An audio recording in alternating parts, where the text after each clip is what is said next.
Okay, hello again. Back out in the garden. People always ask me, because they see me out raking up my grass clippings and stuff like that. I don't have a bagger. I just let it get tall enough. Just about 2 weeks after the neighbors start griping about how high it is, start cutting the grass, and I'll make a couple passes and windrow it up with my mower, riding mower. And then I get out and rake it up, put it in a little wagon, and bring it to my garden. And people always asking, man, it'd be a lot easier hay. Yeah, it would be, but grass clippings are so much superior to hay. That's no contest. This is my, for instance, now these I mulched about, it's end of June. I don't know, first middle of May. These are my cucumbers. There's about 10 feet of them.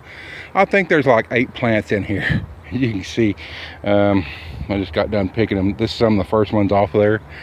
And they're all mulched heavily. Let me see if you can see down in there. You can see all that mulch down in there. All this is grass clippings.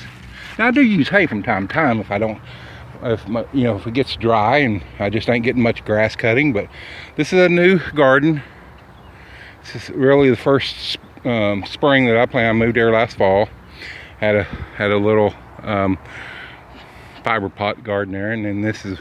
And I should have started putting hay and stuff out last year, but I didn't. But anyway, this are my cucumbers. I'm sorry. These are cucumbers. These are cantaloupes, and I think there's 6 plants in here. And as you can see, this is from about right here this way, 10 feet. And as you can see, they are going crazy. Got someplace in here, some babies. Let's see, I think they're on the other side. But anyway, there's one right about there, if you can see it in there. So it won't be long before I have some nice cantaloupe. What I've done on this, see my chicken tractor over there, it's 10 foot long, 6 foot wide. And early in the spring I started up here. Now this is my failed Yukon Gold experiment. Let me tell you about it while I'm here. What I did, I took a hay bale and threw out on the ground. Then a place about 3 miles away has garden soil, so I went and got a pickup load and threw it on the hay. I know it wasn't ideal, but I was thinking by the time these plants started making potatoes, the hay underneath would start breaking down, and I don't really think that happened. Bermuda grass is taking over. I only had like 1, 2, 3, 4, 5 plants out of 5 pounds come up. It was a failure. Now I don't know. I will say the 5 pounds of potatoes did stay in the back of my pickup while it was getting warm for about a week, so that may have hampered them. They didn't look the greatest by the time I planted them. But this is what I'm going to do for this. Would probably be greens. When I say greens, here in the south we're talking turnip greens or mustard greens this fall.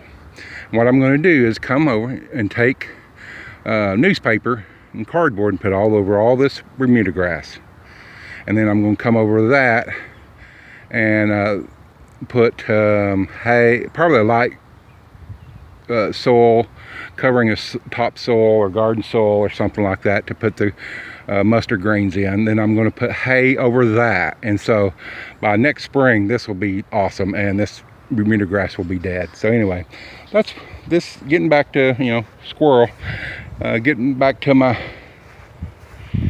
grass clippings and stuff. There's a baby right there. There, see her right there? There she is. This all was mulched as well, and this has acted like nothing except like a super fertilized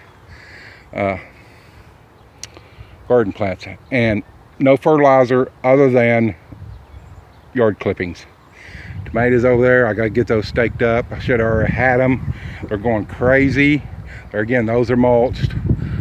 Let's go look at the crimson sweets since I'm out here. Yes, I even mulch my pots. I'm not crazy about pots. I'm sure they work for a lot of people. I typically have better luck with in the ground. There's a baby crimson sweet. There's another baby crimson sweet, and these are mulched. And you can see here, they're mulched heavy, and I mulch heavy. If you've seen one of my other videos about my okra and my other watermelons, you'll see that they're mulched. Really, I don't throw just a little bit out. I throw, this is almost a half acre. This here, almost a half acre of grass, and it was all about 6 inches high. Some of it not quite 6 inches high, but a lot of it. And that's 6 foot wide by, let's see, 10, 30, about 40 foot long, 50 foot, something like that. So anyway, this is heavily mulched. Now I think this needs fertilizer. These up here kind of getting a palish, yellowish a little bit. I think they need a little fertilizer. So I'll probably put fresh, next time I mow the lawn, put me some fresh clippings there. Of course, as you see, they're putting runners out like crazy. Oh, there's another baby right down there. Right there.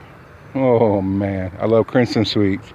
These over here, this is my okra to about right there. From here down to about right there is Jubilee watermelons, and then the last 10 feet down there is Congos. So it's going to be pretty cool. These tomatoes are going crazy. I should have been out here.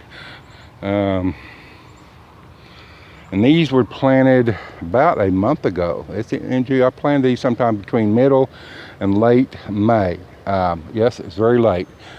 But I have some over here in the pots that I planted April 15th. These are actually a month behind these over here. So this is about middle of May.